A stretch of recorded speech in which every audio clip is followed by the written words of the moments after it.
They just wanna fight me. Never been no money on me. I'm pulling. What's good, mind speakers? Welcome to another episode of THiNK, where I talk about whatever comes to my mind because that's just how my fucking brain works. Ready? Let's go. So Fifth Harmony broke up, and you're either one of two people. You're either distraught and you've gone down to the church and you've lit up 4 candles and said a couple Hail Marys, or you just don't give a shit. And guess which one I am? Oh yes, you've guessed right. I don't give a shit. If you couldn't see the writing on that wall, you've lost your mind. Their last album went triple pizza box. Nobody bought it, even though I liked it. And realistically, Lauren and Normani are kind of carrying around some dead weight. And if you think about it from a business sense, right? If I'm Beyonce and I'm doing the work, I'm the star, I'm the one who's bringing in all the bacon, do I want to have to split this piece of bacon, my paycheck, into fourths when I know that this is my bacon? No, you don't. And especially if you're not selling, both of them would probably make more money flopping by themselves than they would mildly succeeding with 4 of them for no reason. So of course they were gonna break up. And we have to bring up the fact that Camilla kinda did beat they ass, and that hurts me because I wanted Normani to be the one, and she still might be the one, but Camilla went solo, and on the charts she did the damn thing where Fifth Harmony should've and didn't. Now granted, their label didn't promote their album the way they were supposed to, but I don't know why. But what can we really do about that? Nothing. All of us wanted Normani to go solo, so now that she's doing it, make sure we're supporting her shit, because Lauren's gonna be good, okay? She's dating Ty Dolla $ign, and black dick always makes you cool, but she's white looking, but she's actually Latina, got that whole Christina Aguilera shit going on. Listen, she's the total package right now, but if we want Normani to succeed too, we gotta put in a little bit of extra, so just make sure you're supporting your girl if you're the girl that wanted her to go solo. If not, then don't. And to the other 2 that I most likely ignore, you've had a good run.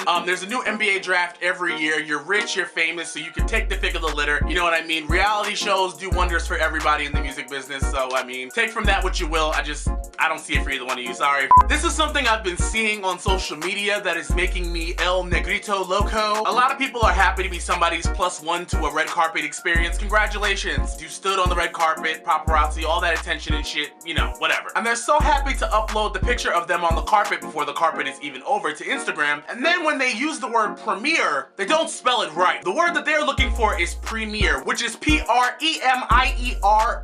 which means the unveiling, the first showing of something, and it is also a noun. But what they always say is P-R-E-M-I-E-R, which then changes the word from a noun to an adjective, which then means like first in importance, like the premier performer of our generation is Beyonce, you know, the best. So if you're going to a premiere and you type premiere, you don't make sense. I don't know, people hate people that are like grammar Nazis, they call. I don't give a shit. I am one, because the red line is not the only signifier that you don't make no goddamn sense. Know what you're talking about if you gonna say it, and it's tons of people on my fucking Instagram that keep doing that shit, and it pisses me off. No, premiere versus premiere, and if you don't know, Google, Bing, Yahoo search, dictionary, shit, even Urban Dictionary will tell you that. So SZA said in an interview with Flaunt magazine that her next album is going to be her best album, and she knows that because it's going to be her last album. I honestly gotta say I'm not surprised that she would say that, because if you listen to the things that SZA says, she kind of feels like she fell into music. She really didn't even know that she was gonna be good at it, and then she kind of fell into, you know, a major recording contract with TDE, and she just kind of feels like she fell here and doesn't really understand that destiny kind of placed her here. You know what I mean? Like, this is not an accident, and it's hard to explain to someone who's got that artist type of mind that really doesn't see it for themselves. If you're any form of a creative, you have to understand how it feels to not see yourself the way other people see you. Shit, the way y'all see me on this YouTube shit, you don't know how many videos I filmed and can't put out just because I don't see it for me. So I feel her on that level, you know what I mean? Just feeling like this next shit is gonna be my last shit, you know what I mean? She just doesn't feel like the superstar that she is. I just wish there was somebody that could shake her, because I really don't want her to be on some Lauryn Hill shit, be like, oh yeah, she's queen because of that one good album, and that's it. You know, I don't want her to limit herself to that type of a storyline, and I know eventually she's gonna end up living in the woods on her Erykah Badu shit, mountain woman with the face paint and the big hair and banging gongs and shit and energy and all that shit. I do feel like to some degree that is her final form, so we'll see. I mean, I guess that's in her plans now. Sometimes people just don't have passion for the things they're good at, and if she doesn't have passion for music, then what are we gonna tell her? Just to do it because it makes us happy? No, we can't tell her that. So I just hope she changes her mind. That's all I gotta say. Saweetie and Kashdoll both released their EPs last week. Saweetie has High Maintenance and Kashdoll has brat mail. Now Kashdoll's been established for a little while. We know more of her. She's from Chicago, but she's been in a bad label situation. So when this whole new renaissance of female rappers came out, she was supposed to be in the front of it, but her situation kind of pushed her, you know, together with the rest of the girls. Saweetie just hit around, what, a few months ago? She came out with the song Icy Girl over the My Neck, My Back beat, and we were all like, wait, who the fuck is this? But if you know both of them, we were expecting Kashdoll's EP to be better, and it wasn't. And everybody was a little fucked up because we're like, damn, Cash, she was supposed to fuck that up. I think that the Kashdoll EP sounded dated. It sounded like 2013, all the beats and shit. And I think she could benefit from better production because she's got a real clear voice and it's a very smart ass personality that I think we all like, but if it's on those boring beats, it just comes across as boring. And the project sounded the same and it was very boring. Whereas Saweetie, who is really not that good of a rapper and always sounds bored like, cause I'm icy, wifey, haters wanna fight me, never been the one get RIP up on the white tee. She sounds like she can't be bothered, but the beats are better. So I'm like, what do you value? Just lyricism or music? And the truth of the matter is we'd rather listen to better music than better lyrics. So I just need Kashdoll to get that together. But let's be realistic, Kashdoll's a better rapper than Saweetie. We cannot say that. But everybody needs to beware because when Malibu Mitch, who has both the production now that she's working with Hitmaker, well, she's also signed to Atlantic now, and the lyricism, she's about to come out with some heat. So everybody needs to be worried about my fave, Malibu Mitch, that I put y'all on last year. Yes, I did. I went from broke to rich, now open up for all the who's to knows from the Poconos. They screaming, oh na na, who better? This bitch gon' bring vendettas. I went from skimming hoes with the okie doke. Now I'm overseas doing shopping sprees and in and out of the stores with ease. These cars gon' swipe forever. With my egg boys, I call them Ed, and Eddie. The hitcher don't blow when I curve like spaghetti. Now roger that 10-4, now tell me, are you ready like spaghetti? Now roger that 10-4, now tell me, are you ready? We on a whole lot of gang shit, tell them that it's lit. I might do something to you, I might do something to you, I might do something to you, oh babe. Bottom line is Kashdoll got bodied and she needs better production because So Stevie Wonder was stopped by TMZ and he was asked about the Bruno Mars situation, how he feels, and Stevie says, here's the thing, God created music for all of us to enjoy, so we cannot limit ourselves by people's fears and insecurities. He's a great talent, so all the other stuff is just bullshit. He was inspired by great musicians and great artists and songwriters, so that's good. So the obvious joke is everybody's equal in Stevie Wonder's eyes, right? I mean, true. Let's be realistic. If I were to have Joss Stone sing and then I were to have Lettucey, Jasmine Sullivan, and Tinashe in the room and said pick the white girl, he'd pick Tinashe and not Joss Stone. So I don't want that point to be lost that Stevie Wonder is going by what he hears. But if we're talking about the reception of his music because of what he looks like, I don't think that Stevie is equipped to make that decision. So people who are trying to use that for their argument, it's just not working. And I think the Bruno Mars thing is being blown out of proportion because we as black people do not have a clear definition of cultural appropriation. Because if we don't have that definition together, how are we gonna expect to relay that message to other people to know what that means? You know what I'm saying? So we have to come up with that definition. I'm going to do a separate video on that because I don't want to spend forever on that. But what I am gonna say is, if black men are okay with their own erasure, cool. I'm not gonna fight for nobody that's not gonna fight for themselves. But black women have been dealing with erasure for a very long time, been fighting these battles for a very long time. Because the reality of it is, when you see the Kardashians and black women are always fighting about the erasure of them, but you see their hair, their body parts all over the Kardashians, black women always have to fight this battle. And now black men are starting to feel it in their own music and they wanna fight for Bruno Mars like they can't see what's happening. Just don't fight it. We'll talk about cultural appropriation and erasure in another video, but I just wanted to bring that up because Stevie, I understand what you're getting at, but you can't get at it because you don't.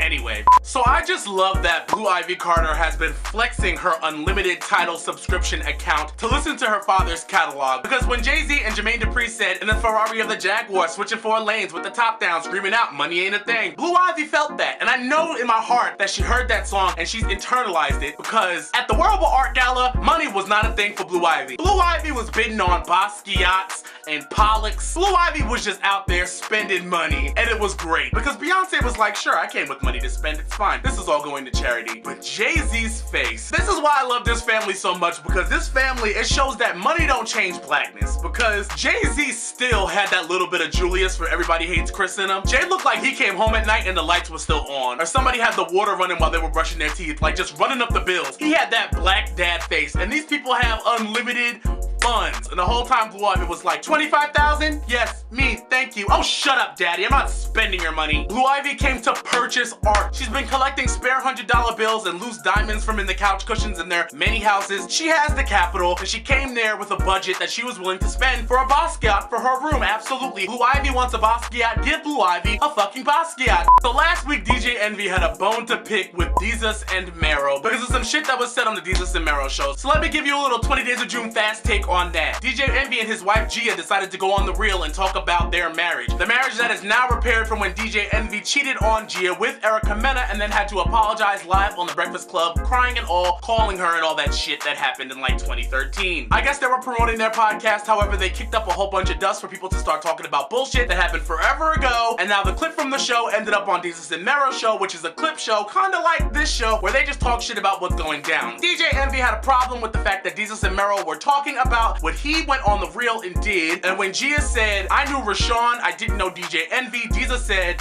literally, verbatim, you knew them DJ Envy checks though. Nah, I'm just kidding. So then Envy had a problem. They go on The Breakfast Club and the first thing Envy goes, we have dickhead and pussy. First of all, calling somebody pussy is worse than anything Desus said. If they weren't media personalities, they probably would have had to fight over that. But Desus and Mero really are just jokesters. Imagine YG having serious like gang beef with Tyler the Creator. You're like swinging at nothing. You know, like when Flats really wanted to punch SpongeBob and he was gonna beat SpongeBob's ass and he spent like 10 years going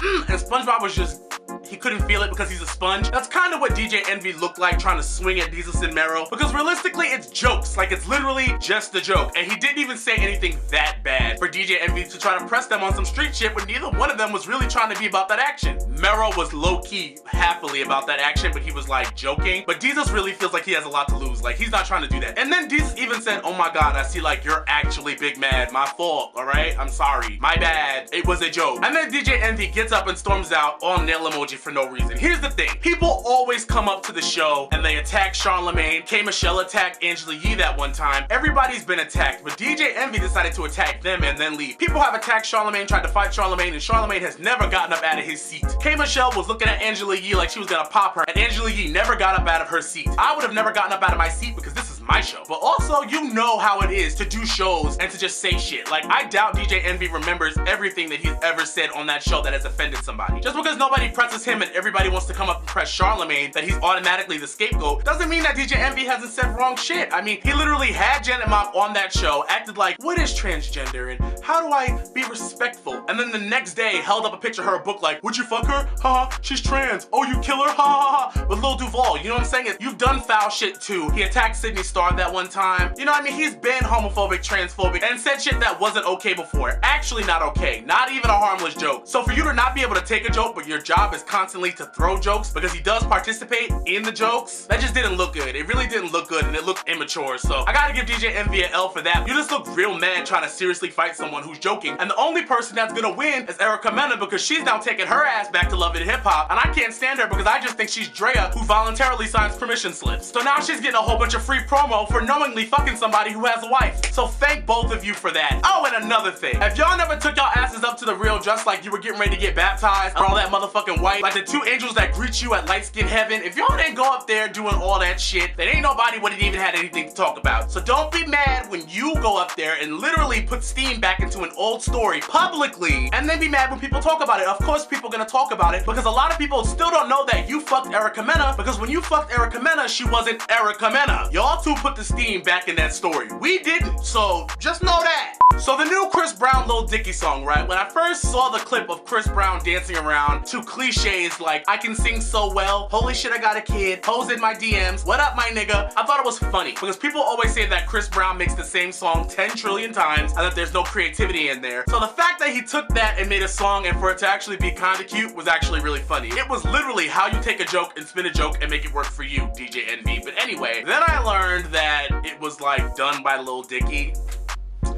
Alright, so boom, full disclosure. I used to like Lil Dicky when I thought he was a rapper. I think he was on like the XXL freshman cover at one point, and he did a cypher and it was good, and he had that song Save That Money that I really liked. Like, I was like, this guy can actually rap. Like, he had freestyles and shit that were actually good, but then he came out and he was like, oh, I'm a joke rapper. And that just got on my nerves because it's like, do you know how many rappers grind to get on that XXL freshman cover and they take hip hop serious? That's what I'm talking about with the way that white people are allowed to walk into black spaces sometimes, because he was literally allowed to walk into a freshman cover and, like, you know what I mean? Like, it was impressive because he's a white boy rapping, but then all of a sudden he's joking. You know what I'm saying? I just don't appreciate that because I don't take hip hop culture as a joke. I don't take rap as a joke. Like, I think it's serious and it's a lot of people's lives. So I just have a problem with that whole like joke culture, but I mean, like, whatever, I guess it's cute. The Lil Dicky being a part of it to me just really put like a alright, cool. Like, you know what I'm saying? Like, I'll pass. That whole Weird Al Yankovic shit, that's cool if that's what you want to do, but keep that shit outside of hip hop. I don't like that joke rap. If you're actually gonna do it and be good at it, then do it and be good at it, but don't do it and be like, oh, I'm like a rapping Will Ferrell. Like, no, fuck that shit. No, hip hop is not a joke to me. Black culture is not a joke to me. So if you're not gonna take our shit seriously, then get the fuck out. Sorry. Have you ever had a body that didn't age well? Like, have you ever like dealt with somebody, but then like 3 years later they got like a face tattoo, or like she has like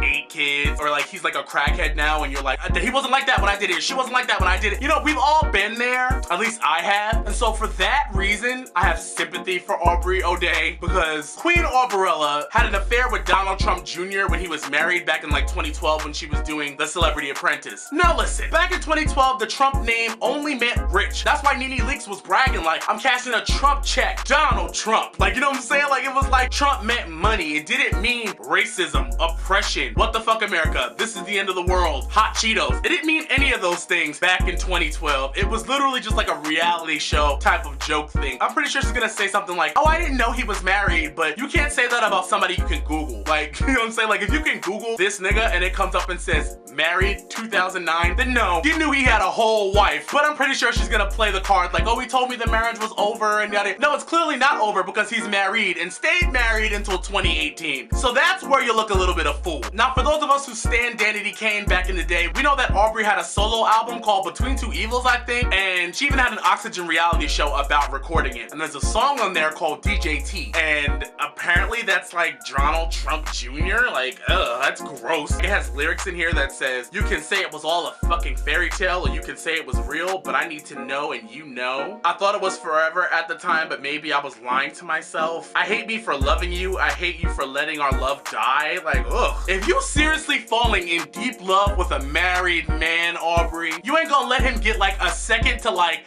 divorce at least? You think he's just gonna come out of a marriage and then just marry you? I'm pretty sure you know now. Maybe you didn't know 6 years ago, so I'm gonna let it go. All I'm gonna say is I feel bad for Aubrey because I know that Aubrey O'Day fucking Donald Trump Jr. in 2012 doesn't look as bad as it does in 2018, even though he does look like the dad from Bob's Burgers. Diddy wanted so much more for you. Diddy wanted so much more. Now we're gonna move it along to put you on as usual. If you have any songs you wanna put me on, hit me up on Twitter, Tumblr, Facebook, PSN, Instagram. I'm everywhere at 20 Days of June. Let me know what you're listening to there or in the comment box below. I love listening to new music and I feel so good because I have so much new music in my life that I just love so much. And I feel like renewed. Like for a while I felt like dry, like SpongeBob when he was visiting Sandy Cheeks. I never really fucked with Logic like that, but Logic's new song Indica Badu is one of my favorite songs of all time, and if you know me, you know why. Just listen to the song. The song is great. I love grooves. Like, I have a whole playlist full of grooves. Maybe I'll make it public on Spotify at some point. If you have not heard Jeremiah's new project, The Chocolate Box, go ahead and listen to that. The song from that I want to talk about is his song Cards Right, because it is an amazing song, and it's a song that I feel like if Bruno Mars were to have sang, it'd still be at the top of the charts right now. So please go ahead and go listen to Cards Right and let me know what you think about that. Tiara Thomas, the girl who sang Bad with Wale before Rihanna came and snatched it, she has a project called FWMM, which stands for Fucking With My Mind, and she has a song called Ride You Like a Wave. Another groove. Love that song. M48 Floors by Tory Lanez. I loved his project as well. I'm gonna link those songs in the description box below. I have all the put you ons from all of my think tanks that I put you on playlist that's on my page if you want to just listen to that. So I'll put those in the playlist. I'm gonna put them in the description box below. So go ahead and listen to those. Let me know what you think and let me know what you're listening to as well so I can have more music. And that's it for this week's Think Tank. If you have not checked the newest episode of Rank It Up, we did Rank It Up Beyonce and it was tough, but we managed to do it. So go ahead and watch that. And as usual, if you like this video, don't forget to like and subscribe. If not, suck a dick, and I'll be seeing you guys later. Deuce. She had just fired her father like, nigga, I don't know what the fuck you're up to. You're cheating on my mom. You're out creating siblings I didn't fucking ask for. You can go. During the middle of putting together this album, Blue Ivy's at her womb like, hello?